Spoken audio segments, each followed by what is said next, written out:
अभी जिस कंपनी में राकेश झूलेवाला का नाम आ जाता है उस कंपनी में हमारा तुम्हारा और लोगों का इंटरेस्ट बढ़ जाता है, क्योंकि राकेश झूलेवाला शेयर मार्केट के आइडियल हैं। उन्होंने वो करके दिखाया है जो हम करना चाहते हैं। तो आज हम बात करेंगे राकेश झूलेवाला की होल्डिंग की एक कंपनी है जो उनके पोर्टफोलियो में काफ़ी टाइम से, और मेरे भी पोर्टफोलियो में 20% मेरा जो पोर्टफोलियो उसके 20% होल्डिंग इस कंपनी में है, और राकेश झूलेवाला की 10% होल्डिंग है इस कंपनी में, जिस कंपनी का नाम है एनसीसी लिमिटेड। एनसीसी लिमिटेड में काफ़ी टाइम से होल्ड कर रहा हूँ। अभी एनसीसी लिमिटेड में 95 के ऊपर के लेवल से 100 पर भी पहुँचा था, वहाँ से 70, 72, 75 का प्राइस आज वापस। मैं लॉन्ग टर्म ज़्यादा इन्वेस्ट करता हूँ, शॉर्ट टर्म कम करता हूँ, और मेरी ज़्यादा इसमें होल्डिंग है, 20% पोर्टफोलियो में होल्डिंग है। तो इस कारण मैं इसको शॉर्ट टर्म में कम देखता हूँ, लॉन्ग टर्म व्यू से ज़्यादा देखता हूँ। लेकिन काफ़ी टाइम से मैं इसमें इन्वेस्टेड हूँ, इसलिए इसके प्राइस को फॉलो करता हूँ हमेशा। इसलिए शॉर्ट टर्म अपॉर्चुनिटी का मेरे को पता रहता है कि प्राइस कितना, कहाँ तक इसका लेवल जाता है, नीचे कहाँ तक ऊपर जाता है। तो आज एक ऐसी अपॉर्चुनिटी आई है कि हम शॉर्ट टर्म में भी इसमें बाइंग कर सकते हैं, और लॉन्ग टर्म में तो ये कंपनी है ही अच्छी। तो आज हम बात करेंगे कंपनी के मैनेजमेंट की, देन कंपनी के बिजनेस की। सबसे ज़्यादा हम बात करेंगे कंपनी के फंडामेंटल और टेक्निकल की, क्योंकि टेक्निकल से शॉर्ट टर्म अपॉर्चुनिटी है उसका हमें आज फ़ायदा उठाना है, और फंडामेंटल लॉन्ग टर्म में। देन मैं आपको मेरा व्यू बताऊंगा कि मैं अब इस कंपनी में और मेरा कितना टाइम है होल्ड करने का, और अभी मैं बाइंग करूंगा या नहीं, और मेरी कितनी होल्डिंग है इस कंपनी में। एनसीसी लिमिटेड के सीईओ हैं एवी रंगाराजू, और इस कंपनी के चेयरमैन और फाउंडर हैं एवीएस राजू, जो कि बहुत ही सालों से कंपनी के साथ जुड़े हुए हैं। कंपनी की ऑर्डर बुक है 40,000 करोड़ की, मार्केट कैप है 4500 करोड़ की। तो कंपनी की ऑर्डर बुक बहुत ही रोबस्ट ऑर्डर बुक है, और कंपनी की order book well diversified order book है, जैसे कि electrical, irrigation, water and environment, roads, buildings, minings. Well diversified order book है, और बहुत ही अच्छे प्रॉफिट मार्जिन्स पे रहने वाली ऑर्डर बुक है। कंपनी के मैनेजमेंट ने बोला है 2021 और 22 में कंपनी की रेवेन्यू 30 से 35% ग्रो करेगी, एबिटदा 12% ग्रो करेगा, और जो ऑर्डर बुक है वो 15 से 20% हाई मार्जिन्स की है। अब हम चलते हैं आईपैड की स्क्रीन पर और देखते हैं फंडामेंटल और टेक्निकल, जिससे हमें पता चलेगा कि लॉन्ग टर्म और शॉर्ट टर्म में बाइंग अपॉर्चुनिटी क्या है। तो अब हम बात करें कंपनी के फंडामेंटल्स की। कंपनी के फंडामेंटल्स कैसे हैं? कंपनी की मार्केट कैप है 4500 करोड़, और इसकी ऑर्डर बुक है 40,000 करोड़ रुपए। इसकी ऑर्डर बुक को अगर हम देखते हैं और मार्केट कैप को देखते हैं तो 10% है। मार्केट कैप ऑर्डर बुक के सामने 10% है, और मेरे को लगता है कि ये जो एनसीसी की पी है 15 की, ये 34 तक आराम से जाएगी, क्योंकि इसकी जो ऑर्डर बुक है ना वो बहुत ही अच्छे प्रॉफिट मार्जिन वाले ऑर्डर बुक है। वो जैसे जैसे ऑर्डर बुक पूरे करते जाएंगे वैसे वैसे इनके प्रॉफिट मार्जिन्स बढ़ते जाएंगे, तो ये पी यहाँ पर आने के पूरे चांस हैं। देन आप आगे जाते हैं। रिटर्न इक्विटी 1 साल की दिखा रखी है। इस साल कोविड के कारण रिजल्ट अच्छे नहीं आए हैं, और रिटर्न ऑन इक्विटी इसकी कम है थोड़ी। डेट टू इक्विटी रेशियो सही है। डेट टू इक्विटी रेशियो में कोई दिक्कत नहीं है। डिविडेंड यील्ड भी सही है इसकी, काफ़ी टाइम से मैं इसको होल्ड कर रहा हूँ, कोई दिक्कत नहीं है। डिविडेंड अच्छा देती है कंपनी। ये देखें, trade receivables and trade payables दोनों बराबर है, तो इसमें कोई दिक्कत नहीं है। अगर ट्रेड पेबल्स कम हो, कंपनी के बहुत ही कम हो, और ट्रेड रिसीवेबल्स बहुत ज़्यादा हो, तो हम कंपनी का माइनस पॉइंट लेके चल सकते हैं। परसेंटेज देखो, प्लेज परसेंटेज, मैंने जब ये स्टॉक बाई किया था तब इसका 30% से ऊपर था, अभी ये आधा लेके आ गए हैं, 16% प्लेज परसेंटेज बची है। तो अब यहाँ से अंदाज़ा लगा सकते हैं कि मैनेजमेंट कितना सही काम कर रहा है, और अपना प्लेज परसेंटेज 30 से 15 लेके आ गया है। ये 1 साल का प्राइस चार्ट है। हम यहाँ पर हैं, देखो ये 200 की लाइन को नीचे क्रॉस किया, बहुत बार क्रॉस कर चुका है। मैं तो इसमें बहुत सालों से बना हूँ, तो मेरे लिए तो नॉर्मल चीज़ है। लेकिन मेरा शॉर्ट टर्म में बाइंग अपॉर्चुनिटी बताने का मतलब है यहाँ ये पहली बार आके वापस क्रॉस करके और वापस जा रहा है, तो शॉर्ट टर्म में आप यहाँ पे बाइंग अपॉर्चुनिटी कर सकते हो।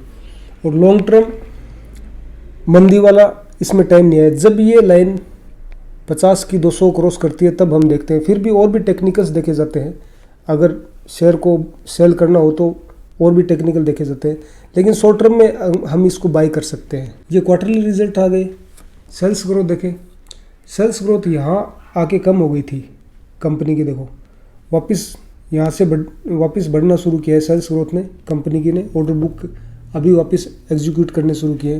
देन प्रॉफिट मार्जिन्स कंपनी के हमेशा सेम रहे हैं, थोड़ा बहुत फर्क रहा है, 10% से नीचे कभी प्रॉफिट मार्जिन गए नहीं है कंपनी के। ये जो कॉलम है टैक्स वाला, इसमें कंपनी के मैनेजमेंट का पता चलता है। अगर कंपनी टैक्स टाइम पे कर रही है अच्छी तरह से तो उसका मतलब मैनेजमेंट ट्रस्टवर्दी है। अभी yearly profit and loss account में हम ये सेल्स ग्रोथ देखें, सेल्स ग्रोथ धीरे धीरे बढ़ रही है और अभी यहाँ पर 2019 में 12,000 करोड़ की सेल्स ग्रोथ थी। अभी ये वापस चैलेंजिंग टाइम आया कंपनी को, तो 2022 में 87 करोड़ का दे रखा है, लेकिन मेरे को लगता है बहुत ज़्यादा करेगा, क्योंकि ये एक स्क्रीनर जो साइट है इनका अनुमान है।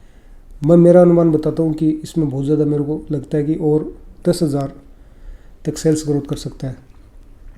Then operating profit margin same है, अभी 12% है, लेकिन आगे जाके इसके प्रॉफिट मार्जिन्स बढ़ेंगे। इंटरेस्ट देखो कम करते आ रही है कंपनी। पहले इंटरेस्ट इसका बहुत ज़्यादा इंटरेस्ट पे करती थी, क्योंकि अभी कंपनी ने डेट कम कर लिया तो इंटरेस्ट भी इसका कम होता जा रहा है। टैक्स है एकदम टाइम पे बढ़ रही है कंपनी, मैंने पहले ही बताया आपको क्वार्टरली रिजल्ट्स में। नेट प्रॉफिट ये यहाँ पर 2019 में नेट प्रॉफिट था 580 करोड़ का। अभी 2022 में जैसे कंपनी के ऑर्डर पूरे होंगे तो इनका अर्निंग पर शेयर और प्रॉफिट बढ़ेगा, देन प्राइस बढ़ेगा, क्योंकि ऑर्डर बुक बहुत इसकी हाई है और हम फ्यूचर के लिए ही पैसे लगाते हैं। अच्छा, ये कंपनी की बैलेंस शीट है। बैलेंस शीट में अब हम देखते हैं कि बोरोइंग्स है। देखिए अब 2012 में 5300 करोड़ बोरोइंग्स थी, कर्जा कंपनी पे 5300 करोड़ था। अभी देखो 2000 करोड़ का कर्जा लेके आ गई है कंपनी। बहुत मतलब धीरे धीरे कंपनी अपना कर्जा कम करती जा रही है। इतना कर्जा तो कंपनी में होता ही है, इतना डेट तो कंपनी रखती है, नॉर्मल सी बात है, क्योंकि ऑर्डर्स होते हैं, बीच बीच में पैसों की जरूरत पड़ती रहती है, तो कंपनी इतना कर्जा तो रखती है, नॉर्मल है। इन्वेस्टमेंट कंपनी के देखो, कंपनी ने जो इन्वेस्टमेंट कर रखे हैं वो 440 करोड़ की इन्वेस्टमेंट है फिलहाल के लिए। तो इसमें एक मेन पॉइंट ये होता है कि डेट ज़्यादा नहीं है कंपनी में। देन कैश फ्लो देखो कंपनी का cash flow, operating cash flow देखो 800 करोड़। मतलब हमेशा कंपनी 2013 के बाद में रेगुलरली ऑपरेटिंग कैश फ्लो कभी माइनस में नहीं गया है कंपनी का। तो कंपनी कैश रिच है, मतलब कैश फ्लो कंपनी का सही चल रहा है। मैं ये देखता हूँ जिस ऑपरेटिंग कैश फ्लो कितना है कंपनी का, वो हमेशा सही चलता आ रहा है, तो कैश फ्लो स्टेटमेंट सही है कंपनी का। देन डेटर्स डे देखते हैं। डेटर्स डे जो देनदार होते हैं वो कंपनी के स्टेबल चलते आ रहे हैं। अभी थोड़े जाके कम हुए हैं, 126, पहले बीच में 216 हो गए थे। 216 दिन से डेटर्स पे करते थे, अभी 126 हो गए, ये नॉर्मल है। ROC देखें कंपनी की 12%, 2010 में 12% थी, देन 10%, अभी वापस ROC यहाँ 2019 में प्रॉफिट बढ़िया किया था तो 22% थी, अभी 12% है। ये आगे बढ़ती जाएगी, ये जितना प्रॉफिट होता है उस हिसाब से बढ़ती जाती है ROC। अभी शेयर होल्डिंग पैटर्न देखो, कंपनी के प्रोमोटर्स 2018 सितंबर में 18% इनकी होल्डिंग थी, अभी इन्होंने होल्डिंग बढ़ा के तकरीबन 20% कर दी है। FIs है, FIs 16%। FIs तो अंदर बाहर जाते रहते हैं, तो शॉर्ट टर्म में भी करते हैं होल्डिंग, अंदर बाहर बना। ये इनके खिलाफ भी जाके हम अपॉर्चुनिटी ले सकते हैं। जब ये बाहर निकलते हैं, अच्छा कोई बिजनेस होता है तो हम उसमें बाइंग कर दें, तब हम उसमें बाइंग करें। जब वापस FI उसमें आती है तब हमें प्रॉफिट होता है, क्योंकि शेयर का प्राइस बढ़ता है। तो ये FI भी कम नहीं है, 13% FIs हैं। DIIs है, ये 30% थी 2018 सितंबर में, ये कम होती अभी 12% आ गई हैं। और पब्लिक है, पब्लिक में जैसे हमें राकेश जूनोवाला भी आते हैं, 55%, 54%, ये होल्डिंग इनकी है। तो अब हम बात करेंगे शॉर्ट टर्म अपॉर्चुनिटी की। शॉर्ट टर्म अपॉर्चुनिटी क्या है? ये मैंने मनी कंट्रोल टेक्निकल चार्ट है, उस पर मैंने पेज पे आया हूँ। तो मैं आपको बताता हूँ कि आप शॉर्ट टर्म में बाइंग करके इसमें अपॉर्चुनिटी मतलब 15 से 20% रिटर्न कैसे कमा सकते हो। शॉर्ट टर्म की बात कर रहा हूँ ना। तो यहाँ देखिए, मैंने यहाँ पर देखो 9 डे की और 20 डे की मूविंग एवरेज लगाई है, जो कि बहुत ही शॉर्ट टर्म पीरियड है। अगर हम 9 डे और 20 डे की मूविंग एवरेज लगाते हैं तो देखो यहाँ पर मैं आपको बताता हूँ, देखो ये प्राइस है, इसने यहाँ से क्रॉस किया है 9 डे की और ये 20 डे की मूविंग एवरेज को क्रॉस कर लिया प्राइस ने। वॉल्यूम देखें अब आप, वॉल्यूम एकदम से वापस से कितना गेन हुआ। पीछे का पूरा रिकॉर्ड देखोगे तो वॉल्यूम देखो, यहाँ गेन हुआ था, ये शॉर्ट टर्म अपॉर्चुनिटी आई थी, देखा आपने, ये यहाँ गेन हुआ था, ये यहाँ शॉर्ट टर्म अपॉर्चुनिटी आई थी। तो अभी मेरा बताने का मतलब ये है कि अगर ये यहाँ से वॉल्यूम गेन तो इसने करना शुरू कर दिया, प्राइस है उसने भी 9 डे की और 20 डे की लाइन क्रॉस कर दी है। अभी आपको करना क्या है, होल्डिंग कब बनानी है, जब ये 9 डे की लाइन है ये 20 डे की लाइन को क्रॉस कर दे, उस टाइम आप इसमें कल या परसों या कभी भी आप हो सके वीडियो आज देख रहे हो या कल देख रहे हो, शॉर्ट टर्म अपॉर्चुनिटी बता रहा हूँ ये नहीं कि आप 1 महीने बाद में देखो फिर इसमें होल्डिंग बना रहे हो, नहीं।